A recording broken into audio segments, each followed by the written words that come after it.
Lillahi Rabbil Alamin. Bismillahirrahmanirrahim. Uhayyikum jami'an bitahiyatul Islam. Assalamualaikum warahmatullahi wabarakatuh.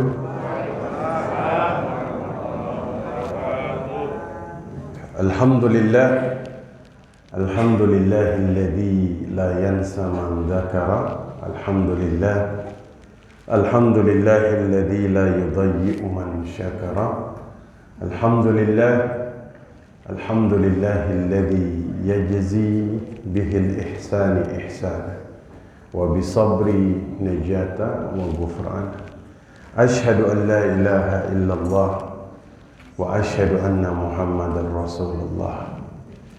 Allahumma salli ala sayyidina Muhammadin al-Fatih lima ughliq wal khatim lima sabaq wa nasiril haqqi bil haqq wal hadi ila siratikal mustaqim wa ala alihi haqqa qadrihi wa miqdarihil azim.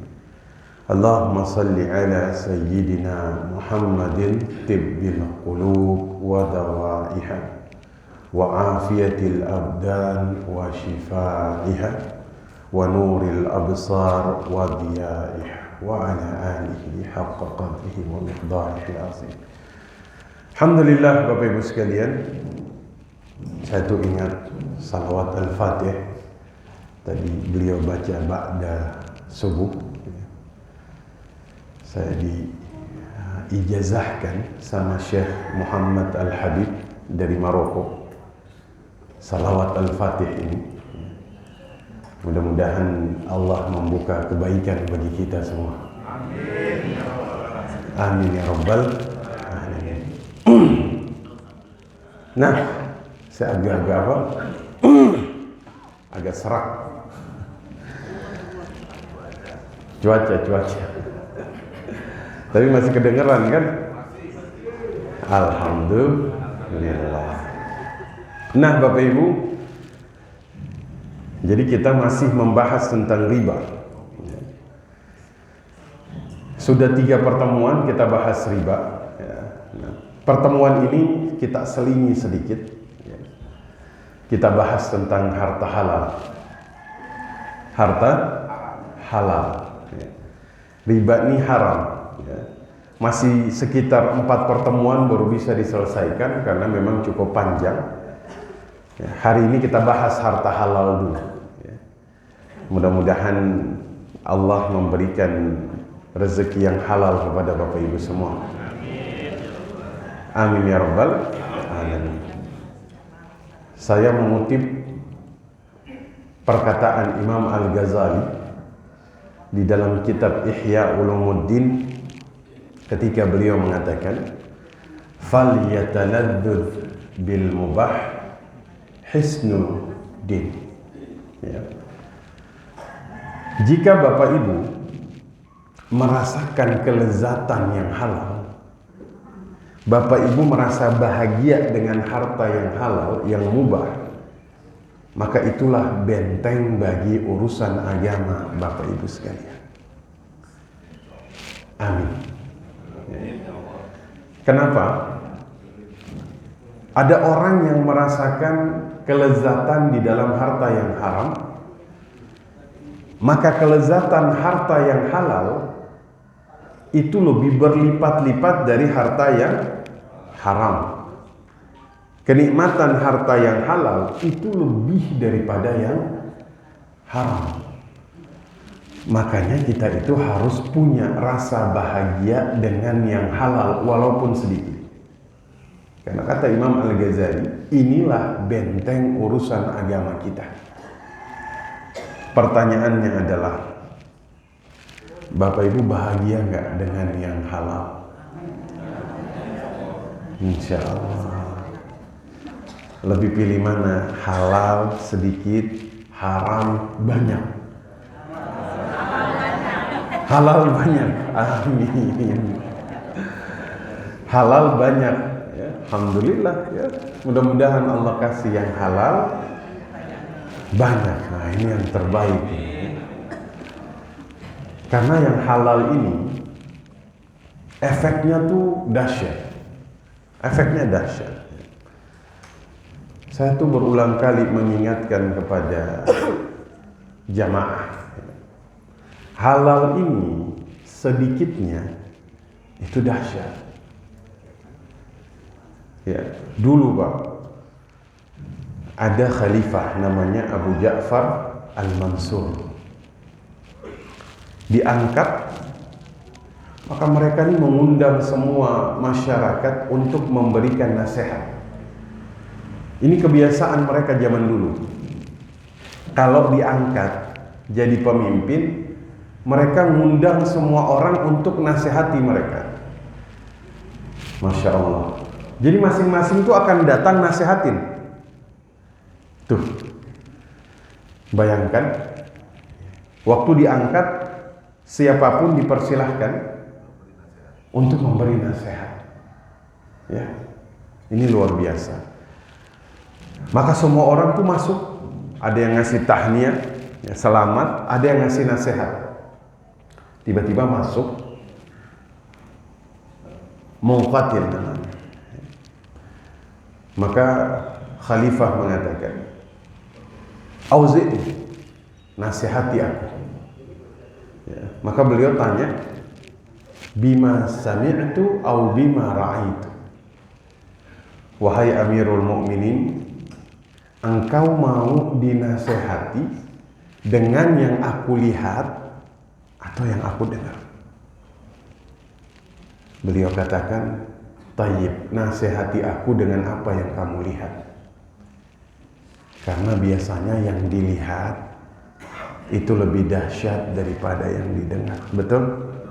Nah, maka beliau cerita, mata Umar bin Abdul Aziz.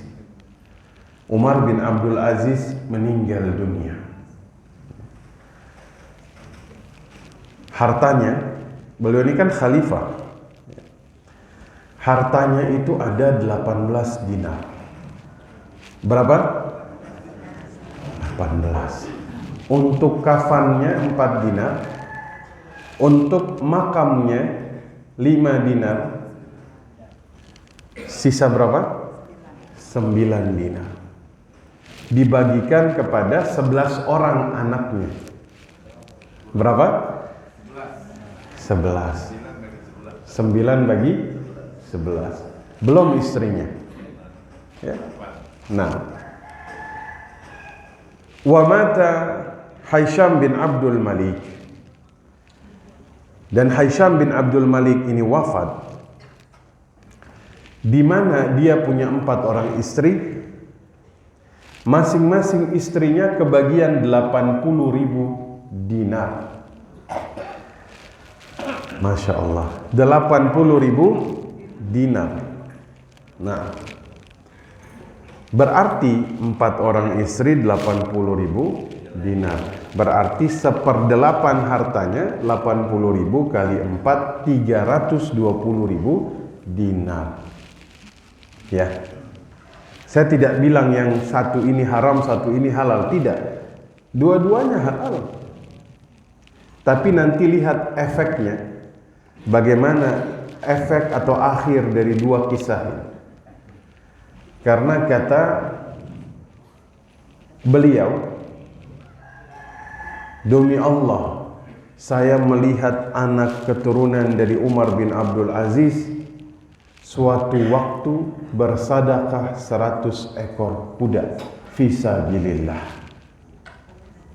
Dan saya melihat anak keturunan Hisham bin Abdul Malik meminta-minta di jalanan. Masya Allah. Lihat dua hal ini. Masya Allah. Yang satu warisin harta sedikit, tapi beliau warisi kesolehan yang banyak. Oke? Kadang harta halal itu harus diimbangi dengan kesolehan. Yang halal saja tidak cukup, harus diimbangi dengan kesolehan. Yang halal, halal. Tapi sebaik-baik harta yang halal, harta halal di tangan orang saleh. Maka saya yakin Bapak Ibu yang hadir pada pagi hari ini orang saleh semuanya. Amin. Ini orang saleh semua. Ya. Tidak mudah bangun subuh, sholat subuh berjamaah, terus hadir di masjid. Masya Allah. Ya. Nah, sudah hartanya halal, jadikan diri kita ini orang saleh. Supaya harta kita ini sebaik-baik harta, harta yang saleh di tangan orang saleh. Karena ini akan berefek. Ya. Ini untuk membuat Bapak Ibu semakin bersyukur akan harta yang halal. Ya. Agar yang sedang memiliki kesempitan, ya Ustaz, harta saya sedikit. Sedikit kamu imbangi dengan kesolehan. Lihat efek dari Umar bin Abdul Aziz. Yang diwarisi sedikit, tapi apa yang terjadi? Dahsyat. Karena memang dari datoknya, ya, Umar bin Khattab. Nah, ini datok dari Umar bin Abdul Aziz. Emang dari sononya tuh kalau makan selalu betul-betul menjaga agar yang dimakan itu harta yang halal. Kan dulu Umar belusukan, tiba-tiba ketemu. Jadi Umar tuh punya peraturan, waktu itu bikin aturan, dilarang mencampur susu dengan air. Ya. Susu oplosan. Ya. Ada nggak zaman sekarang? Susu oplosan ada? Ada? Ada ya? Minyak oplosan ada? Ada? Ada ya? Bensin oplosan? Ada? Masya Allah. Tapi Bapak Ibu nggak oplosan kan? Nah, jadi Umar tuh belusukan, ketemu anak perempuan dengan ibunya tuh lagi diskusi, lagi debat. Ibunya nih bilang, udah campur aja susunya dengan air, biar kelihatan banyak. Putrinya nih takut, jangan ibu, nanti ketahuan Amirul Mukminin. Udah nggak apa-apa katanya. Amirul Mukminin nggak tahu kok. Jangan katanya. Amirul Mukminin nggak tahu tapi Tuhannya tahu. Allah. Umar tuh saking kagum, besok pagi ini nggak tunggu sampai lusa, nggak tunggu sampai 3 hari, besok Pak. Dia bawa Asim putranya, dia lamar itu anak perempuan, nikah dengan putranya. Maka nanti dari pernikahan ini mereka punya anak cucunya itu. Nah, Umar bin Abdul Aziz. Lihat efeknya, dahsyat ya? Ulama besar itu lahir dari orang tua yang menjaga dirinya dari harta haram, Bapak. Imam Syafi'i misalnya. Imam Syafi'i ini kan bapaknya tuh namanya Idris. Lagi musafir, lagi jalan ketemu delima yang hanyut di sungai. Hanyut loh padahal. Dimakan. Ini tapi ini orang memang apa? Terhadap yang haram ini khawas. Was-wasnya tinggi. Maka dicari tahu ini delima punya siapa. Sampai segitunya Pak. Itu ditelusuri sungai ketemu ada kebun delima. Dicari tahu ketemu pemiliknya. Beliau minta keridhaan dari pemiliknya. Untuk apa? Sebutir delima yang beliau makan, yang hanyut di sungai. Beliau bilang, saya kerja di sini 30 hari nggak usah dibayar. Yang penting diikhlaskan sebutir delima. Enggak, kamu harus menikah dengan putri saya. Dia buta, dia bisu, dia tuli, dia lumpuh. Bapak-bapak mau? Mau? Untuk sebutir delima? Mau?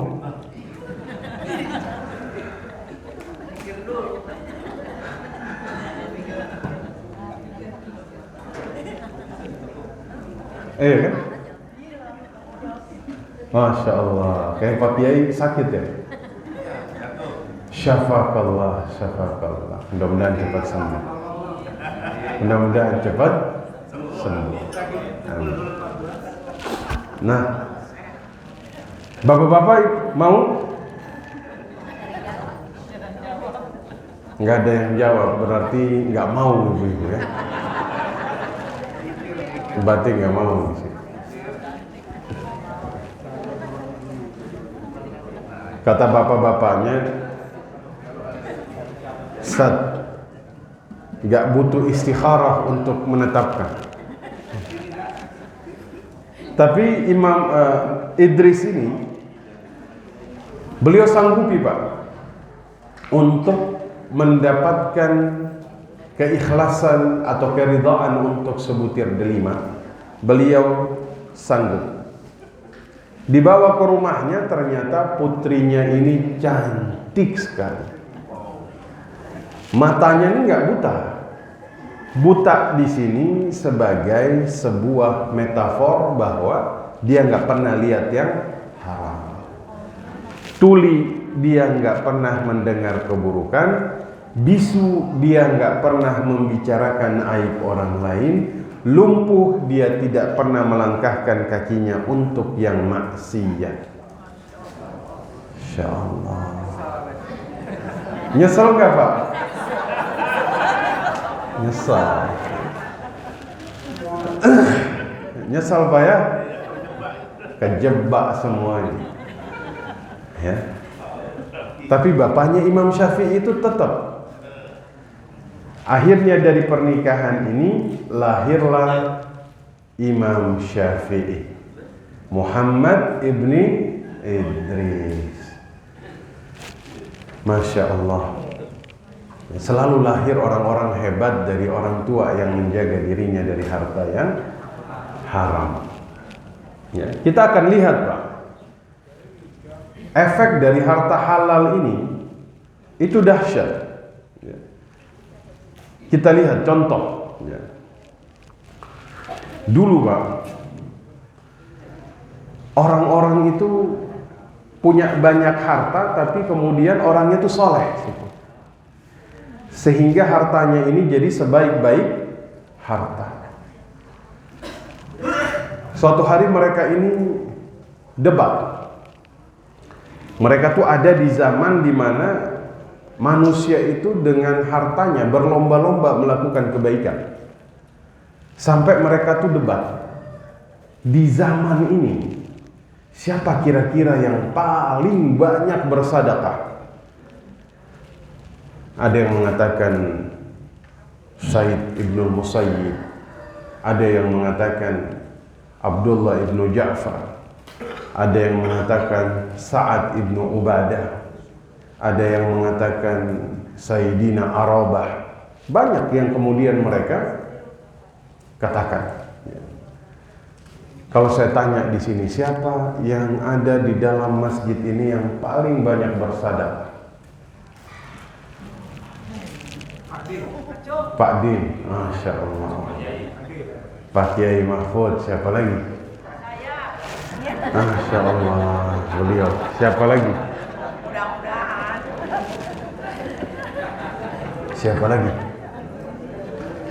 Banyak ya? Alhamdulillah. Saat itu mereka bilang begini, kalau gitu, untuk membuktikan bahwa mereka ini memang muhsin, kita coba, kita uji. Bagaimana ujinya? Ini seperti cara dulu Umar tuh nguji pegawai-pegawainya. Kalau Umar ngujinya kebalik. Kalau Umar tuh ngujinya kirim 400 dinar buat pegawainya Mu'adz bin Jabal, terus lihat apa yang dia perbuat. Mu'adz bin Jabal 400 dinar. Ya, yang pertama tuh Abu Ubaidah Al-Jarrah 400 dinar. Lihat apa yang dia gunakan dengan uang tersebut. Padahal status uangnya ini hadiah.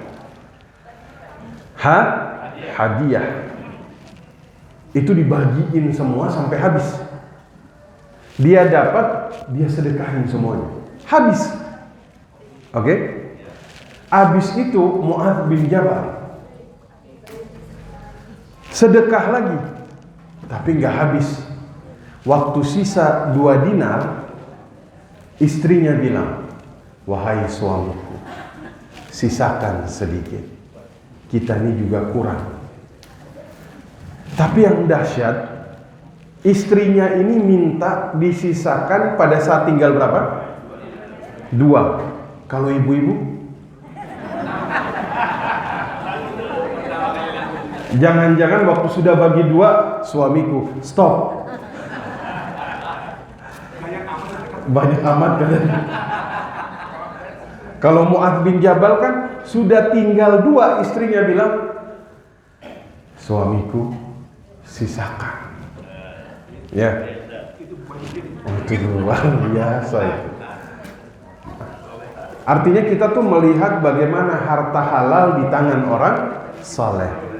Maka lihat Bapak Ibu, mereka uji, mereka coba. Yang pertama dicoba tuh Abdullah ibnu Ja'far. Dia datang, dia bilang, ya Sayyidi Abdullah ibnu Ja'far, ana rajulun miskin. Saya laki-laki yang miskin. Saya musafir, habis bekal saya. Nah, waktu itu beliau ini satu kakinya sudah di kudanya. Udah satu kaki Pak, udah mau jalan. Iya kan? Beliau turunkan kakinya, terus beliau nanya, betul? Kamu miskin? Betul. Ya sudah. Ini pelana kuda itu kan ada 2 ya. Di sebelah sini ada uang 4.000 dinar. 4.000 dinar tuh kalau 1 dinar 4,25 gram, berarti 1 dinar itu tuh 4 juta, 4,2 juta. 4,2 juta kali 4.000 berapa? 16 miliar. Itu dikasih semuanya. Oke, ini pemborong jadi jago hitung katanya. Berapa? 4.000 dinar. Sudah gitu beliau bilang, di pelana satu lagi ada arba'a aswaq, 4 pedang. Salah satunya itu pedangnya Ali bin Abi Thalib. Itu harganya mahal, Pak. Ambil semuanya. Tapi jangan boros. Sekalian sama kuda-kudanya ambil. Allahu Akbar. Ini yang datang nguji. Dia lapor, yang paling banyak sedekahnya Abdullah ibnu Ja'far. Ada nggak di sini?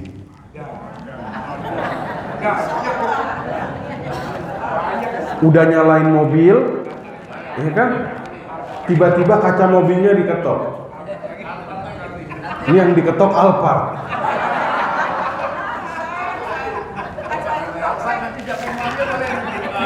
Ini misalnya yang diketok Alphard, ya kan? Pak, saya miskin, saya musafir, habis bekal saya. Kebetulan dalam Alphard ini ada tas isinya 4 miliar. Oke? Diambil itu tas 4 miliar, ini ambil semua buat kamu. Terus Alphardnya juga dikasih. Kamu ambil Alphardnya, saya pulang jalan kaki. Oh, ada nggak di sini? Ada?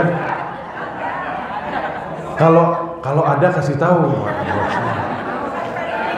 Saya mau ketok kaca mobil. Iya. Nggak ada ya? Mudah-mudahan ada. Oh, ATM-nya dikasih. Ya. ATM-nya dikasih, PIN-nya kagak dikasih. Sama aja. Masya Allah. Orang kedua yang didatangi itu namanya Sa'ad ibnu Ubadah. Waktu datang, ini mereka nguji nih. Saatnya lagi tidur. Ya. Yang temuin ini musafir, pembantu perempuan, budak perempuannya. Oke? Datanglah dia. Ma hajatu? Apa hajatmu? Saya mau ketemu Sa'ad ibnu Ubadah. Huwa na'im, dia tidur.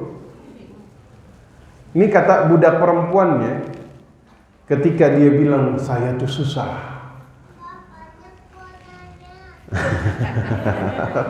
Iklan. Anak kecil ke masjid tuh berkah. Ya. Amin ya rabbal alamin. Ya. Nah, saat Ibnu Ubadah lagi tidur, kata budak perempuannya, membangunkan Sa'ad ibnu Ubadah dari tidurnya lebih berat dari hajatmu. Katakan hajatmu. Saya nggak punya uang sama sekali. Saya miskin. Baik. Ini budak perempuannya buka tasnya Sa'ad ibnu Ubadah, ambil uang, semua yang di tas tuannya dia ambil 700 dinar. Dia datang, nih, di dalam tasnya sisa segini. Oke? Terus kamu butuh apa lagi? Ayo, dibawa ke peternakan ontanya. Pilih yang paling bagus, ambil. Sudah. Kamu pasti butuh pelatih onta. Datang. Ini ada beberapa pelatih, kamu pilih, kamu bawa. Kamu gak punya makanan ternak onta kan? Nah, ini ambil bawa pulang. Pertanyaannya, yang ngasih siapa? Budaknya. Waktu Sa'ad ibnu Ubadah bangun, budaknya laporan. Tuan, tadi ada yang datang minta duit. Semua uang di tasmu saya kasih. Ontamu saya kasih sama pelatih dan makanan-makanannya. Apa kata Sa'ad ibnu Ubadah? Betul seperti itu? Betul. Kalau begitu mulai hari ini kamu saya bebaskan. Allah. Sebab ada nggak di sini datang ke rumahnya, ditemuin pembantunya ngambil uang yang ada di dompet majikannya, dia kasih semua. Oke? Habis itu dia tunjuk, nih, mobil banyak nih. Mau yang mana? Alphard, ambil. Sama sopirnya sekaligus bawa. Sama ongkos untuk ke bengkel selama setahun, ini bawa. Kalau bukan dipecat, bawa kantor polisi. Pertanyaannya Bapak Ibu, zaman sekarang ada?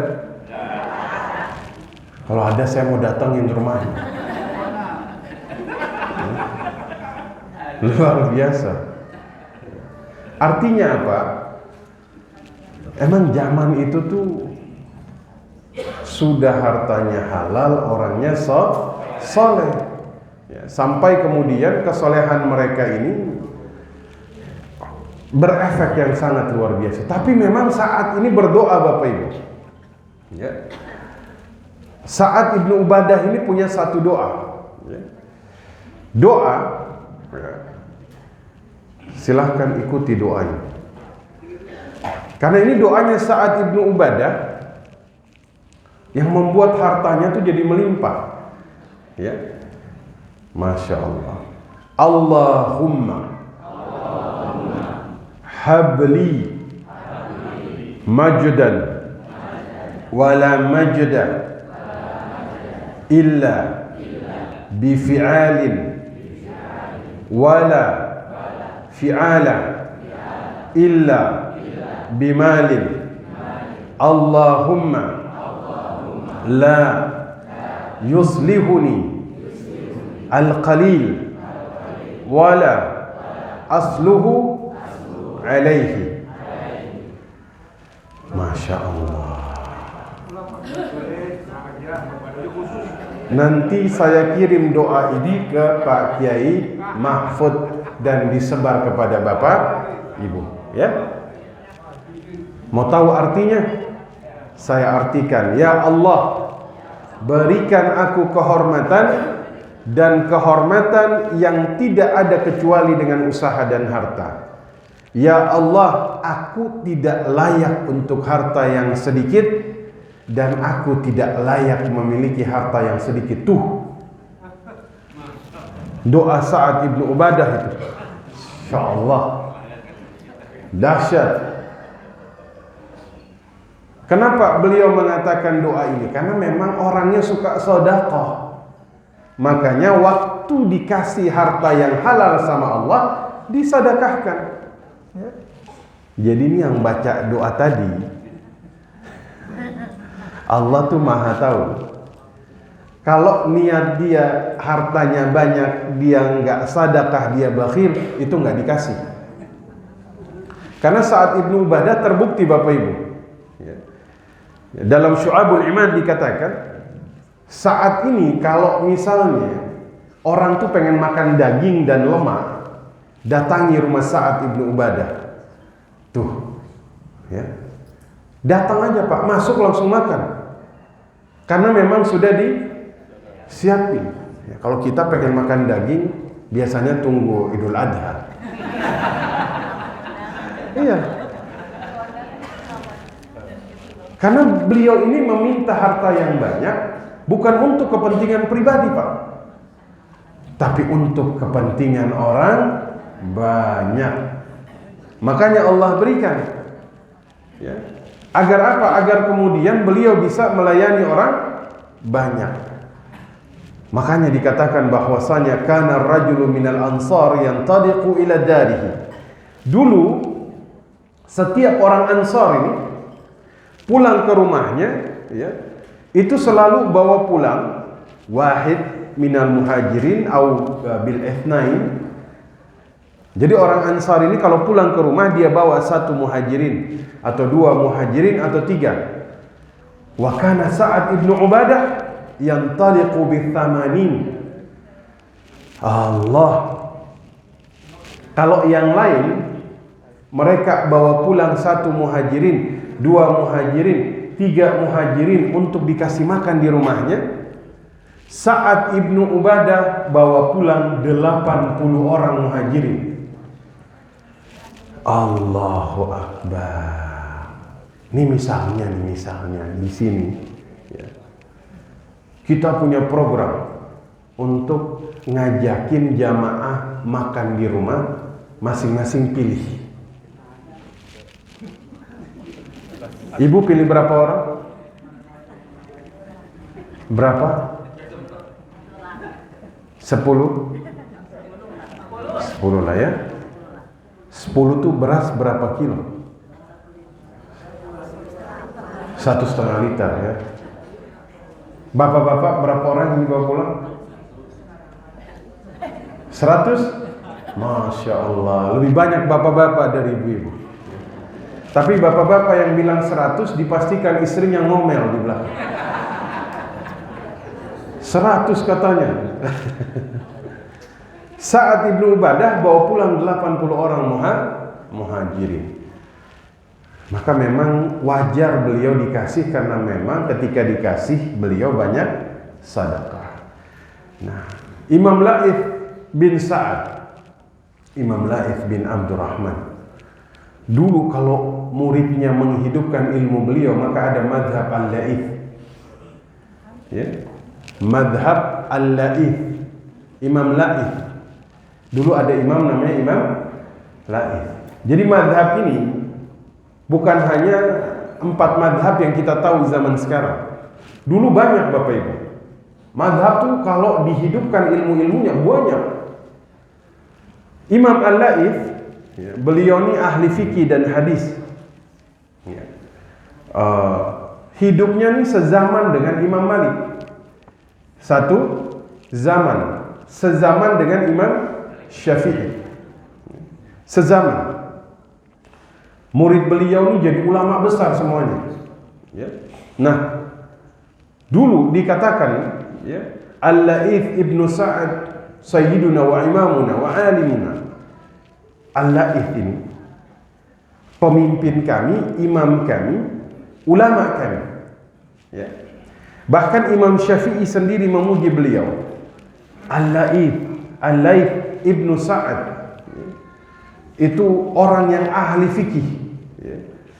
Sayangnya murid-muridnya tidak mengangkat ilmunya sehingga padam. Nah, Imam Ahmad itu memuji beliau. Imam Laith itu ilmunya banyak sekali. Ini berarti dipastikan beliau ini orang saleh. Penghasilan beliau setiap tahun mencapai 5.000 dinar. Berapa tuh Pak Kiai? 5.000 dinar. Kadang-kadang 12.000 dinar. Berapa itu Pak? Banyak ya? Banyak lah. Banyak sekali. Tapi dikatakan Bapak Ibu sekalian, ya, dikatakan di sini, ya, ma wajadtu ala zakat. Ya, saya punya uang itu mencapai 12.000 dinar, tapi tidak pernah kemudian mendapat kewajiban zakat. Padahal nisabnya 20 dinar. Uang beliau 12.000 dinar. Kok bisa beliau bilang beliau nggak pernah dapat kewajiban zakat? Kenapa Pak? Sudah habis sebelum haul, dibagiin. Allah, dibagiin sebelum haul, sudah habis dibagi. Jadi waktu sudah haul, sudah habis Pak. Habisnya buat sedekah. Zaman sekarang sudah habis.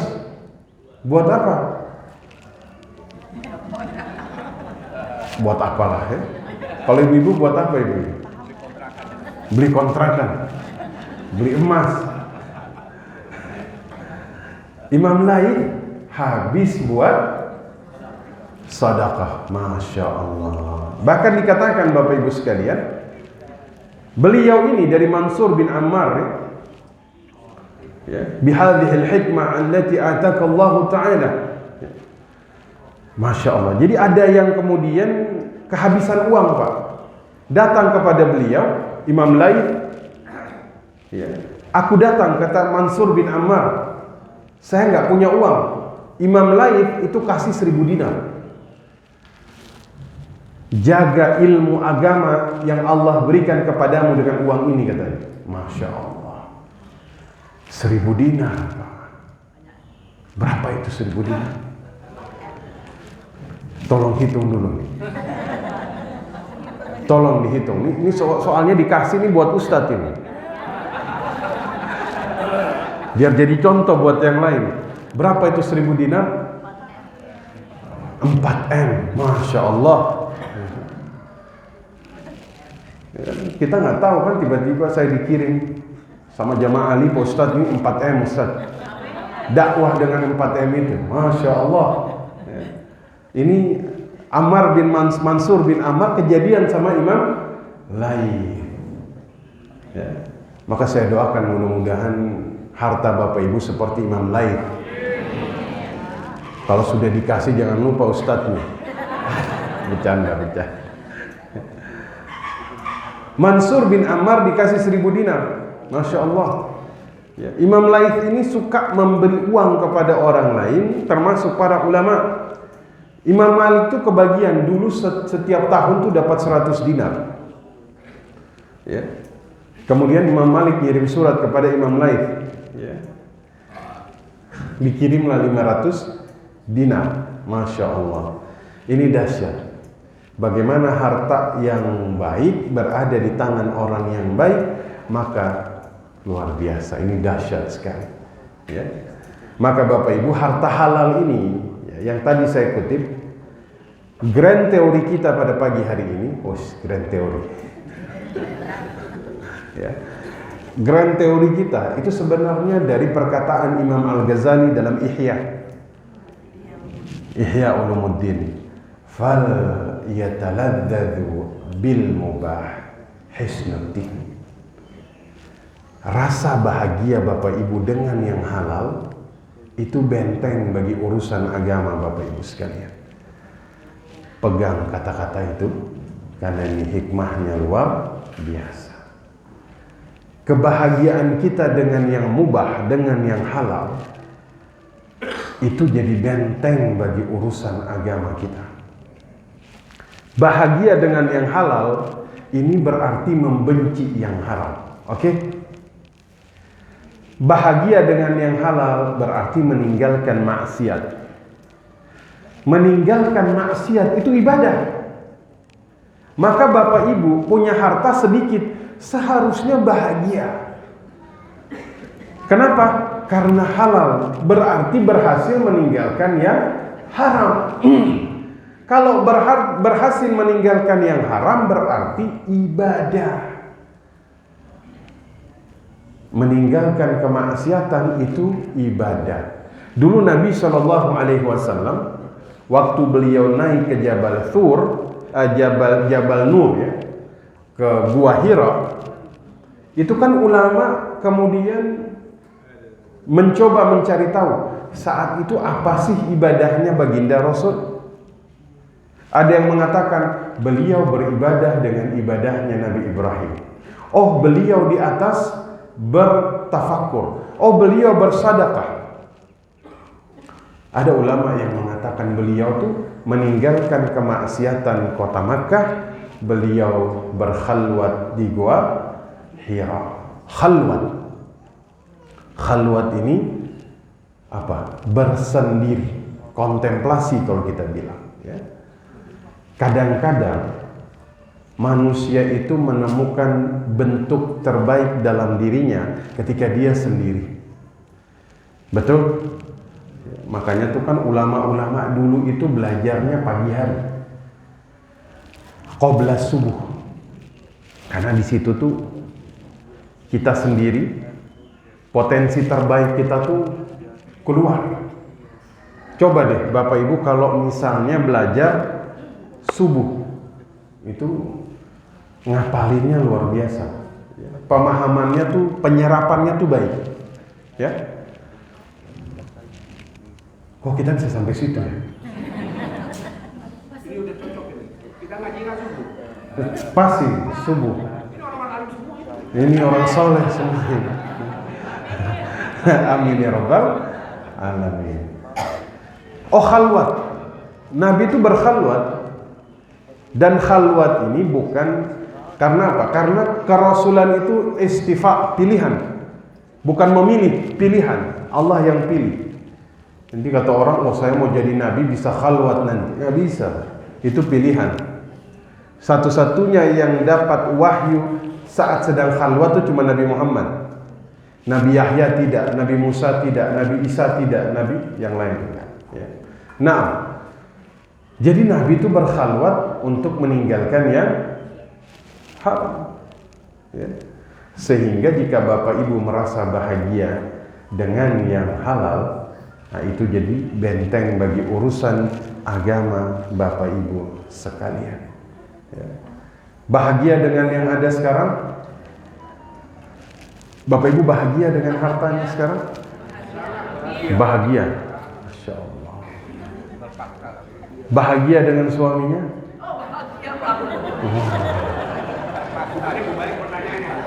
Bapak-bapak bahagia dengan istrinya? Bahagia.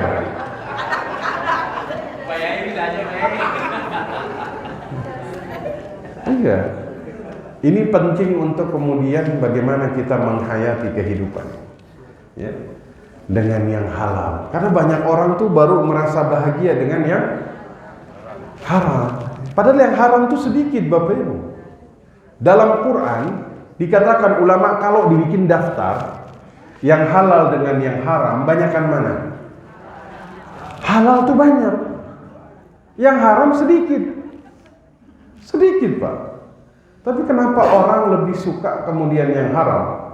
Satu, karena memang niatnya ke situ. Niatnya ke situ. Betul? Jadi kita ini dipengaruhi dengan apa yang menjadi niat kita. Kalau niat cari halal, ketemu, Pak.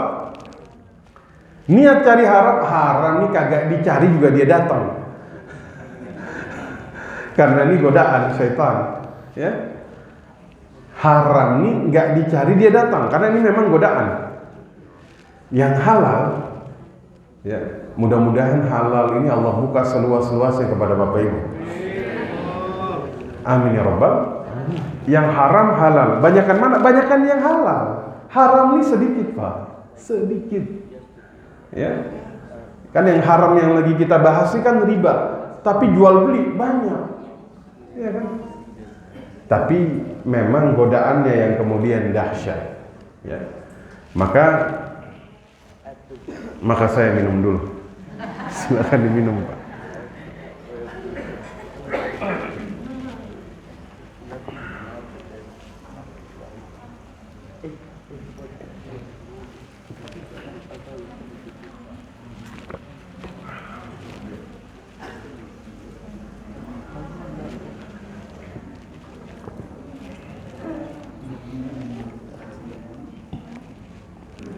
Nah,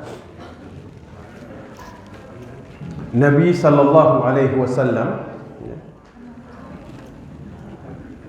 itu kemudian berdoa setiap ba'da subuh, ya, untuk meminta rezeki yang thayyib, rezeki yang halal, ya, setiap pagi. Bahkan beliau tuh mendoakan bukan hanya meminta rezeki yang thayyib setiap pagi, umatnya pun didoakan. Allahumma barik li ummati fi bukuriha, ya Allah berkahi umatku di waktu pagi-pagi mereka. Allah, ya. Beliau selalu meminta rezeki yang thayyib setiap pagi. Kenapa? Karena memulai hari untuk meminta yang halal. Ya. Maka kita itu setiap hari harus kemudian langsung mengarahkan perhatian kita kepada yang halal. Itu berkah. Berkah itu seperti yang kemudian kita kadang-kadang kita bersalawat kepada Nabi sallallahu alaihi wasallam, Allahumma barik ala Muhammad wa ala ali Muhammad. Ya, jadi berkah ini terus menerus. Ya, jadi kalau kita diberkahi itu berarti Allah ini akan memberi kebaikan terus menerus. Ya, dan keberkahan ini bukan selalu berbicara tentang nilai, bukan melulu tentang kuantitas, Pak. Ya, jadi kemudian berkah ini terus menerus. Karena kalau orang berpikir terus menerus di dalam harta yang halal ini, nanti ketika dia bisnis dia rugi, dia menyalahkan definisi ini. Katanya berkah terus menerus, ini saya rugi. Ya, terus menerus di sini Allah taruh kebaikan, tapi tidak melulu tentang masalah kuantitas atau nilai. Buktinya, dulu Ibnu Sirin ini seorang ulama yang pernah dipenjara gara-gara bangkrut usahanya. Bangkrut usahanya dipenjara, ya kan? Zubair bin Awam pernah bangkrut, Pak. Pernah bangkrut. Ya kalau kita bilang ini orang soleh. Kalau kita bilang berkah yang berarti terus menerus, kita artikan secara kontekstual, berarti mereka nggak pernah rugi dong. Nggak seperti itu. Ya. Berkah adalah ketika seseorang memiliki harta dan hartanya ini membawa dia untuk lebih taat kepada Allah. Tuh, itu berarti harta Bapak Ibu berkah. Ya, maka dikatakan Ibnu Hazm, kullu ni'matin la yuqarribu ilallah fahiyal baliyah. Semua nikmat yang tidak digunakan untuk mendekatkan diri kepada Allah, maka dia musibah. Dia musibah. Ya, Masya Allah. Ini makanya Pak Kiai kesini naik Alphard. Alphardnya digunakan untuk kajian subuh. Tuh. Yang mau pulang naik Alphard hubungi beliau. Ya. Ngetes nyoba doang Kiai, naik dari pintu kanan, keluar dari pintu kiri. Jadi itu cara ngukurnya, Ustaz. Kan yang tadi pertama orang soleh, ya. Kesolehan membuat harta Bapak Ibu jadi harta terbaik. Ya. Kedua apa tadi? Selalu lahir anak keturunan yang baik dari harta yang baik. Ketiga, manusia ini kemudian akan menjadi manusia terbaik dengan contoh mereka bersedekah yang seperti kita sampaikan tadi. Ya, Sa'ad ibnu Ubadah, Ja'far bin Abdullah, ya. Kemudian Sa'ad ibnu Ubadah, Imam Laith, ya. Imam Syafi'i. Ya. Keempat, berkah. Apa itu berkah? Ketika harta yang ada di tangan kita semakin membuat kita tambah dekat kepada Allah. Makanya saya tanya Bapak Ibu, kalau hartanya bikin Bapak Ibu jauh dari Allah, maka itu musibah. Itu musibah. Kalau Bapak Ibu punya harta sekarang, makin rajin ngajinya di Al-Hidayah, alhamdulillah. Kenapa? Sehatnya bikin dia rajin ngaji. Hartanya bikin dia rajin sedekah ke masjid. Itu tolok ukurnya. Cara ngukurnya tuh pakai cara itu. Ya. Harta kita bikin kita tambah jadi orang baik atau tidak? Jadi kemudian banyak sedekah atau tidak?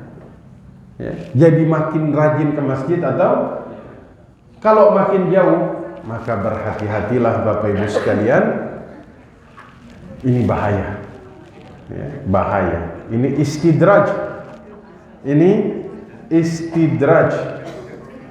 Ya.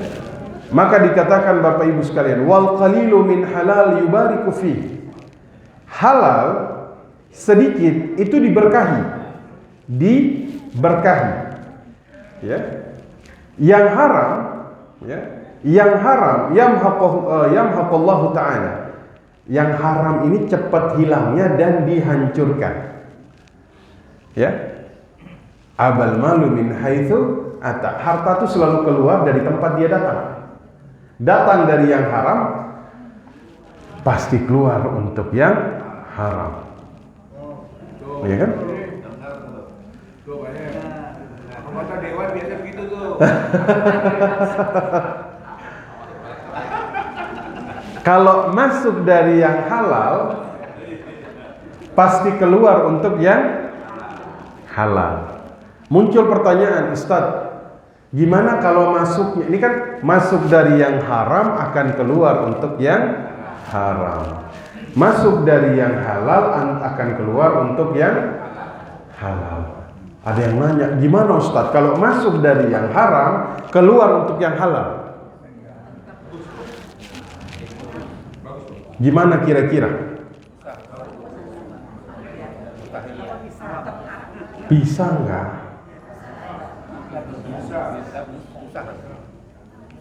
Susah. Kita kasih contoh. Ini contohnya, Nabi bercerita tentang seseorang yang mau naik haji. Kharaja rajul hajjal bait. Seorang laki-laki keluar untuk berhaji. Binafaqatit tayyib, dengan nafkah yang baik, maksudnya halal. Kemudian dia mengatakan labbaik Allahumma labbaik. Labbaik Allahumma labbaik. Fanada munadiyan minas sama. Kemudian terdengar suara dari langit. Labbaik wa sa'daik. Hajimu diterima, kebahagiaan untukmu karena kamu haji dengan nafkah yang halal. Terus ada satu lagi. Dia keluar, dia bilang labbaik Allahumma labbaik bi nafaqatil khabithah, dengan nafkah yang haram. Waktu dia bilang labbaik Allahumma labbaik, fanada munadiyan minas sama.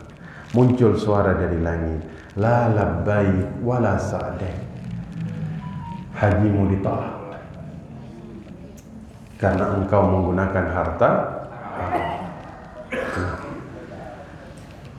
Innallaha thayyib la yuqbalu illa minat thayyib. Allah itu baik, tidak menerima kecuali dari yang baik. Ya. Tapi ya, ini kan yang haram ke yang halal. Ya. Maka ulama berpandangan jika yang haram dikasih ke yang halal, yang terimanya ini misalnya fakir miskin, jadi boleh di tangan mereka, tapi yang ngasihnya ini tidak dapat apa-apa. Tidak dapat apa-apa. Ya. Ini biar nanti orang misalnya dia korupsi 10M, ya, dia keluarkan zakatnya 2,5%, alhamdulillah sisanya bersih. Mau bersih, semuanya dikasih 10 semuanya dikasih. Itu baru bersih. Bukannya dikasih ini, sisanya di berkah, Pak. Ya. Maka saya doakan mudah-mudahan satu, Bapak Ibu jadi orang saleh. Ya. Kesolehan ini dahsyat sekali. Ya. Kesolehan ini berefek di dunia dan di akhirat. Ya. Bapak Ibu jadi orang saleh, sehingga jadilah orang seperti Umar bin Abdul Aziz. Suatu saat bapak ibu meninggal, warisannya sedikit, nggak usah khawatir dengan anak keturunan, karena yang diwariskan kesolehan ini lebih besar daripada harta. Lihat Umar bin Abdul Aziz, lihat suratul Kahfi. Allah cerita tentang pertemuan Nabi Khidir dan Nabi Musa. Nabi Khidir benerin rumah yang mau roboh, temboknya dibenerin. Nabi Musa nanya kenapa. Allah katakan apa? Ini rumah punya 2 orang anak yatim, di bawahnya ada harta peninggalan orang tuanya. Kalau tembok rubuh, kelihatan hartanya, diambil sama orang kampung. Makanya dibenerin agar hartanya tetap terjaga. Yang dahsyat ketika Allah katakan wa kana abuhuma shalihan. Ini 2 anak yatim, kedua orang tuanya orang saleh. Tuh. Allah jaga anak keturunan dan hartanya dari orang saleh. Jika hari ini Bapak Ibu belum memiliki harta berlebih, khawatir dengan anak keturunan, start harta saya sedikit, saya kepikiran anak keturunan. Oke, perbaiki dirinya jadi orang saleh. Allah yang jaga anak keturunannya, nggak usah khawatir. Amin ya rabbal alamin. Berapa banyak orang kasih warisan puluhan miliar, tapi dia tidak mewariskan kesalehan. Apa yang terjadi? Habis, tidak berbekas, binasa semuanya, berantakan. Masya Allah, jadi orang saleh. Amin ya rabbal alamin. Dua apa tadi? sekaligus. Selalu lahir keturunan yang baik. Walaupun misalnya kita punya anak, Ustaz, apakah bisa? Bisa. Dari mulai pagi ini kita jaga diri kita dari harta yang halal, Allah rubah hidup anak kita sekarang. Yang tadinya mereka sulit di kelas, Allah mudahkan. Lihat Imam Syafi'i, kurang pintar apa coba Imam Syafi'i? Ya. Daya hafalnya di luar rata-rata. Suatu hari Imam Malik lagi ngajar, beliau nggak punya pena, nggak punya kertas, tulisnya pakai air liur, pakai lidah, di tangannya ini ditulis hadis-hadis yang disampaikan. Tapi lebih hafal daripada orang yang tulis di kertas. Imam Syafi'i, ini kitab dibuka nih Bu, 2 dibuka. Imam Syafi'i kalau baca kitab yang sebelahnya ditutup. Kenapa? Kalau dua-duanya kebuka, kehafal dua-duanya.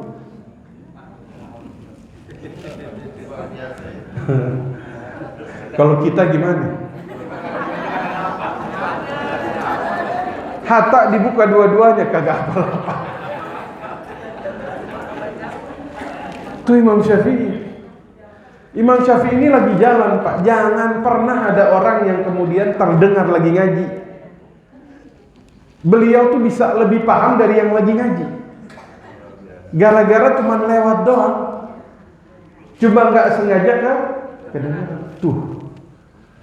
Ini efek dari sebutir delima tadi. Masya Allah. Ini sama kayak Abu Bakar. Abu Bakar tuh kan kalau makan, Pak, ini selalu nanya, ini dari mana? Ya kalau kita kan kata ulama nggak usah nanya.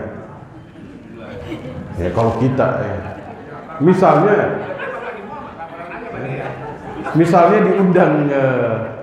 diundang Kiai Mahfud untuk sarapan. Bapak Ibu nanya, Pak Kiai ini dari mana ini?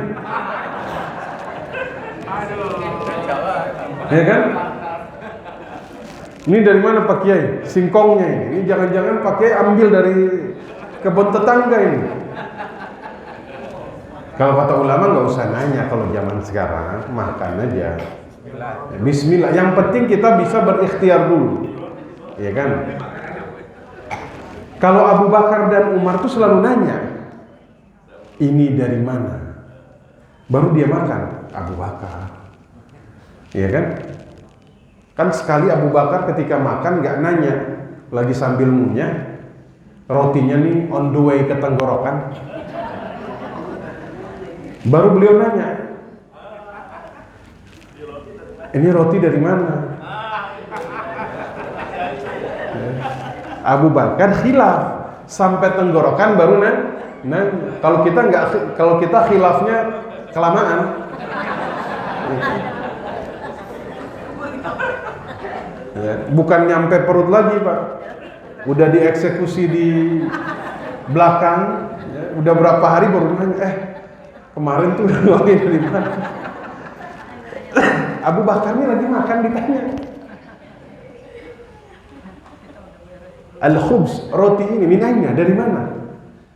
Diceritakanlah sama budaknya yang ngasih. Kemarin ana lewat pasar Madinah, ada yang minta diramal. Iseng ana ramal, kebenaran kejadian. Dikasih uang, saya beliin roti yang sedang engkau makan. Allah. Itu dimasukkan jarinya, sampai tenggorokannya itu diambil Pak, diambil sampai dapat. Itu waktu diceritakan sama Rasul tuh, Rasul bilang itu sama Abu Bakar tuh nggak pernah makan dari yang haram. Umar lagi duduk, ada yang bawa susu, ditanya ini susu dari mana? Ini susu dari onta Baitul Mal. Jadi anaknya mati, susunya bengkak, kita peras susunya, ini susunya. Apa katanya? Ente ngasih minum aneh dari minuman dari neraka ini kan? Allah, dahsyat memang ya. Makanya lihat bagaimana mereka menjaga diri mereka, memang ketat, mereka ini ketat. Ya maka kita tuh kalau lihat kiai-kiai zaman sekarang tuh, itu bagaimana kemudian mereka di pesantrennya itu betul-betul ibadahnya, tawadunya, ya ini karena memang sama kiai di kota juga mudah-mudahan sama semua insya Allah. Artinya apa? Karena mereka jaga diri dari yang haram, maka yang halal tuh menjauh. Bapak Ibu kalau nggak jaga diri dari yang halal, dari yang haram atau tidak mau yang halal, yang haram tuh pasti datang. Benar nggak? Sama kayak Buya Hamka ditanya, Buya ternyata di Arab Saudi itu ada juga prostitusi ya? Kata Buya, saya ke Amerika tuh nggak ada prostitusi. Ya karena antum nyari dapat. Kalau antum nggak nyari nggak dapat, Pak. Bener nggak? Ya kalau nyari ketemu memang. Kalau nggak dicari nggak ketemu. Yang halal dan haram juga seperti itu. Halal nih kalau dicari ketemu, Pak. Haram dicari makin ketemu, Pak. Karena yang haram nih makin banyak. Mudah-mudahan Allah jaga diri Bapak Ibu dari yang haram. Amin ya rabbal alamin. Nah, nanti bulan depan baru kita bahas lagi yang haram nih, riba. Hari ini kita bahas dulu yang halal. Jangan sampai ini Ustaz bahasnya yang haram terus ini. Kapan yang halalnya? Ah, ini yang halal kita seling. Baik. Jika ada pertanyaan silahkan Bapak Ibu. Assalamualaikum.